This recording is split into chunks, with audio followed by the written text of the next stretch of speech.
Hi everyone. I've kind of been in a reading slump and a creativity slump, so that's kind of one of the reasons why I haven't posted this month. Well, in this segment of the video, I'll be reviewing and talking about the recent books that I've read in June and July. I have my laptop in front of me and I'm in my Goodreads because I have a terrible memory when it comes to what the amount of books I read, which isn't actually a lot. I'm a really slow reader and that's okay too. It's okay to like challenge yourself, but it's also like personally for me, like it takes a while for me to get through a book. If it's like a romance, I'll get through that within like a few days, but like if it's a classic or if it's something that isn't necessarily a genre that I go for, then that will take me like a good like 2-3 weeks. Some of the books that I'm about to talk about took me a good like 2-3 weeks to finish, and it wasn't necessarily because of the fact that I was like in a reading slump or anything. It's like it all depends. I'm a mood reader, so it depends on the mood I'm in, if I want to read, if I don't want to read, and that's okay too. Coming from someone who reads but also reads slowly, I hope that validates and makes some people feel better about the amount they read. So Jack Edwards, I love you, right? I love you. He can read literally a book a day, and I'm like, how do you do that? I cannot, physically cannot do that. But I don't think it's about the amount of books you can read. You know what I mean? It's about the experience. It's about what you learn from the book. It's about what you think of the book that you're reading. It's about how you relate to the characters, how you relate to the story, the plot, or how you connect to the book is all that matters. Goodreads, I do have like my challenge for this year is to read 30 books, and I've already read 22.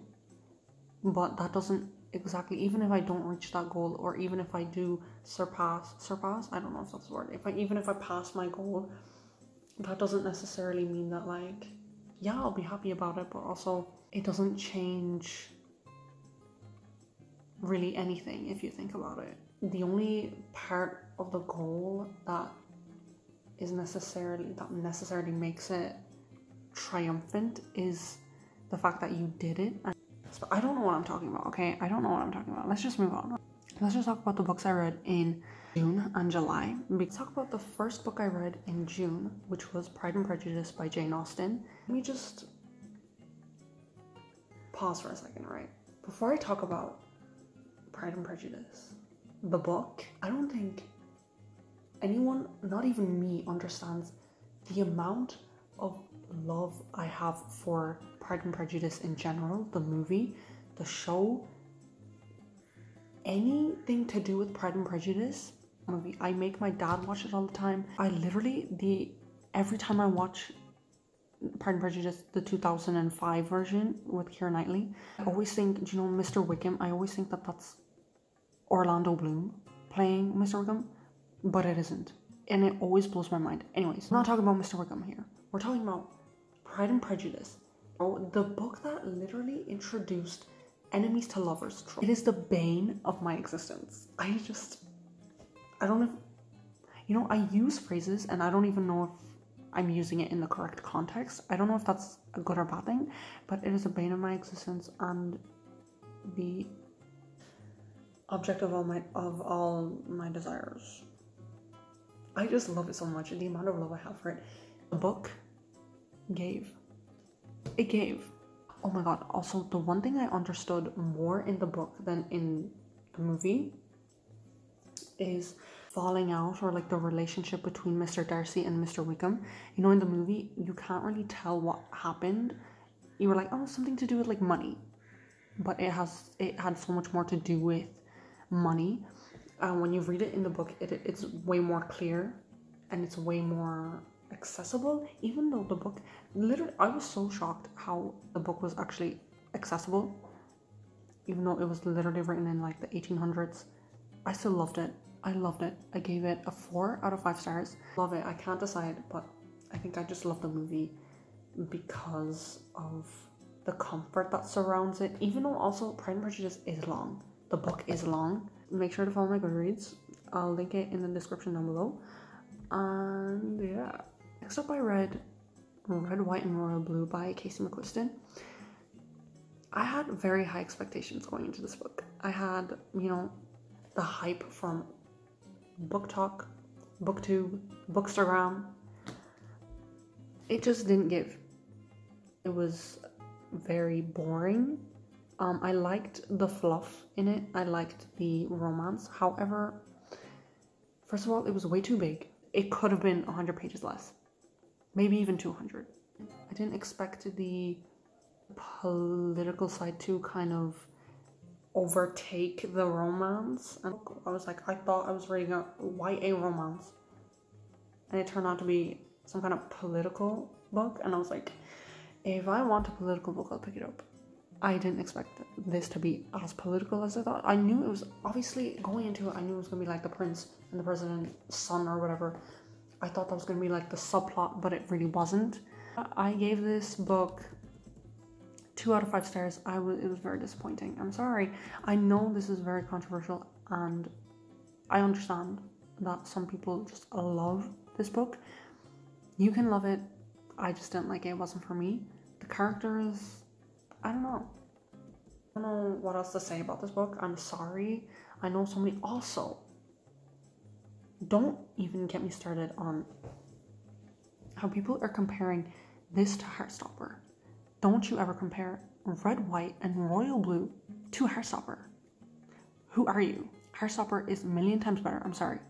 No, I'm not sorry. Full offense, okay? Maybe that's harsh. To me, it isn't. Anyway, let's move on. Next, I read Norwegian Wood by Murakami. Now, I have a whole video on this, so if you want to check that out, the link will also be in the description below.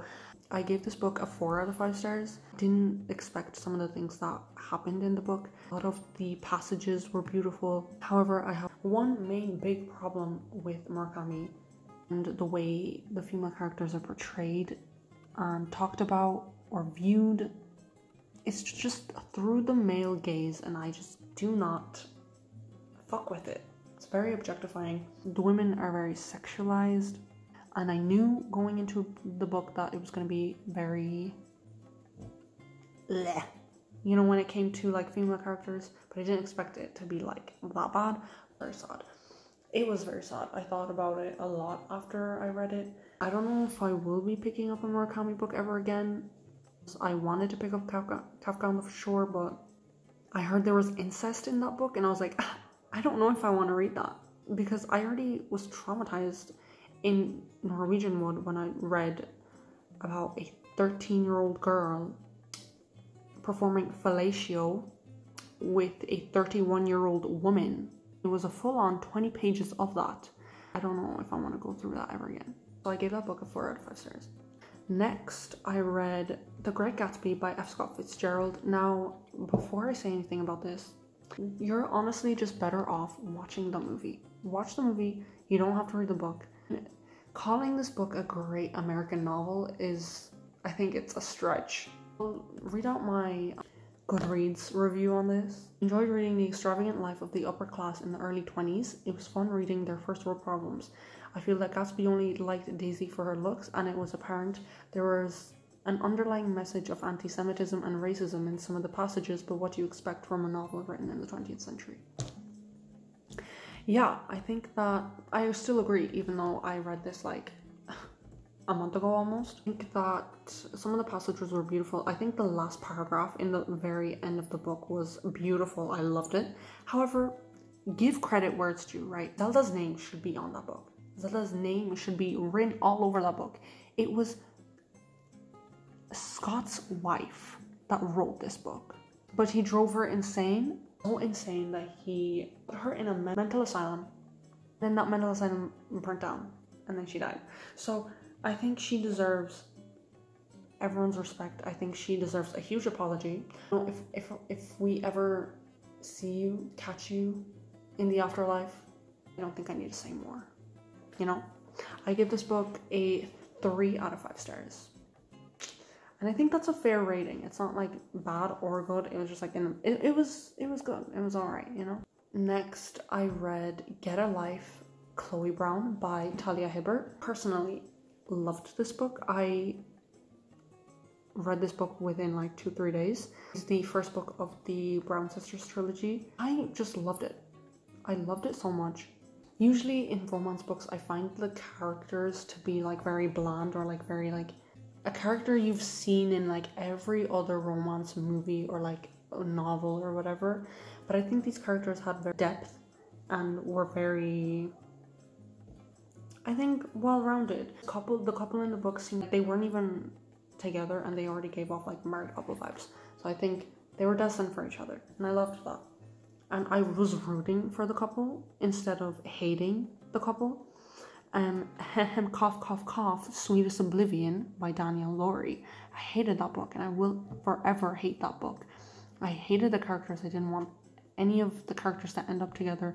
I despise that book. Anyways, I don't think I need to say more. I gave this book a 4 out of 5 stars. Then, oh my god, this is a recent one. I read Alice's Adventures in Wonderland. I didn't read Through the Looking Glass. It was good. It was good. I don't know why I read it. I gave it a 3 out of 5 stars. It was very weird. Like, how does one write? How does one come up with this story? How does one, was Lewis Carroll high writing this book? Or was he in danger? I think you have to be in a certain place in your life to be able to write such a peculiar, such like a monstrosity of a book. Like, so much happened in that book, but also like nothing. I gave it a 3 out of 5 stars. It was everything I expected it to be. You know, when I was younger, I did have a CD of the 1988 version, and that's like that's a creepy version of Alice in Wonderland. But I didn't actually fully remember the story. It did take me a while to read it because I was like, I'm kind of bored. I'm talking about a controversial topic right now.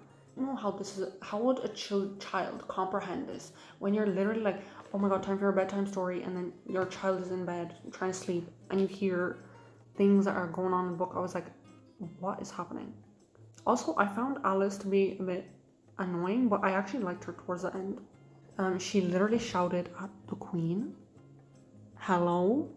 She's also very stupid, which I relate to. But yeah, those are the books that I read.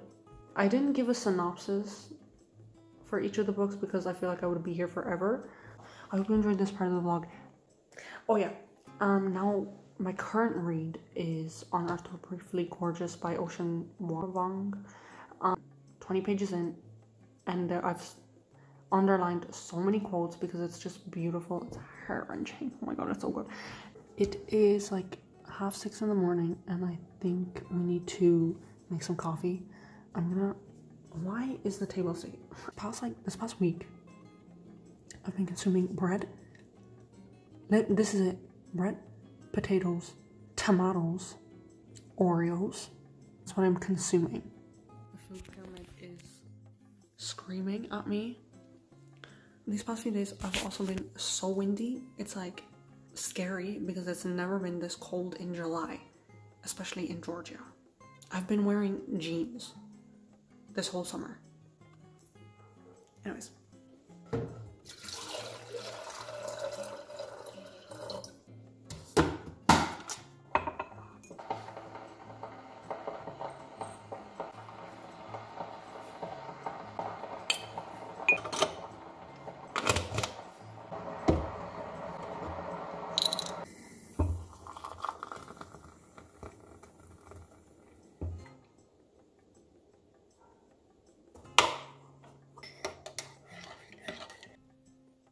Not sure if I'm hungry or not. Did you see that? Anyways, I want to read out a few passages in the book I'm reading, On Earth We're Briefly Gorgeous.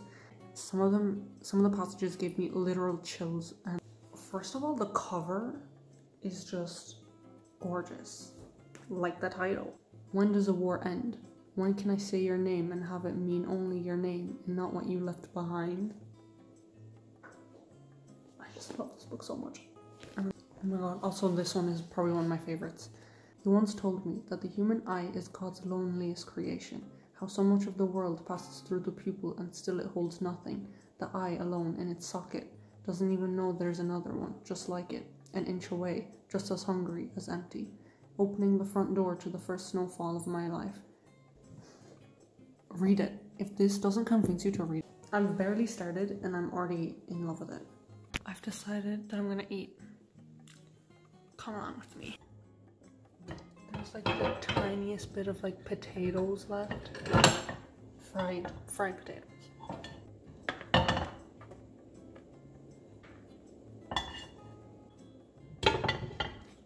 So let's just cut our tomato. The tomatoes are way better here than they are in Ireland. I don't know what it is about the tomatoes here. It's just, they're so juicy and just scrumptious. So, you know, I've actually noticed I use that word a lot. Scrumptious. Or scrumptious. I don't know why. But, yeah. So I'm gonna cut these into small pieces.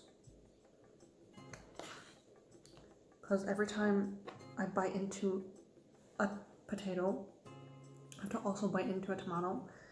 And I'm gonna put a little bit of dressing on this, just to have like a condiment or like a dip or whatever. Yeah, I'm gonna throw this away, obviously. This is kind of like, yeah, it is Caesar dressing, and this much.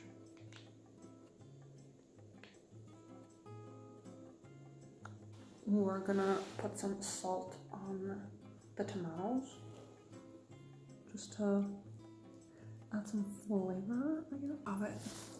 Nutritious.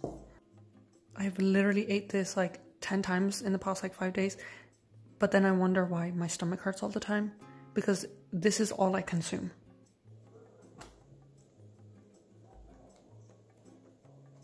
Okay, I'm not gonna lie, the breeze is nice, but like the fact that it's like sunny and it's like cold wind. Oh my god, my teeth look so yellow. Ew! Oh no. They kind of do. It's okay. I just want to show you the view actually. It's nothing special. There's just a lot of trees and also dead grass. But that's okay. The grass is always greener on the other side. I don't know what that means. I'm full of quotes today. I'm full of sayings, but I don't really know what they mean, so I show stop saying them. Show you the landscape. Let me show you, not the landscape. Let me just show you the scenery. The reason why there's a net is so that the evil mosquitoes won't come in and suck the blood out of me. It looks like I'm in a prison, but the sky is very blue. Where's the sun? The sun isn't here yet. Walk in. This is the door. I really like this door. I had a crush on these doors last year because, don't ask. Okay, I'm not gonna. Anyways, hey. I think this is it for today. I think you've had quite enough of me. And I hope you enjoyed today's video. And I'll see you very, very, very, very, very, very, very, very, very soon.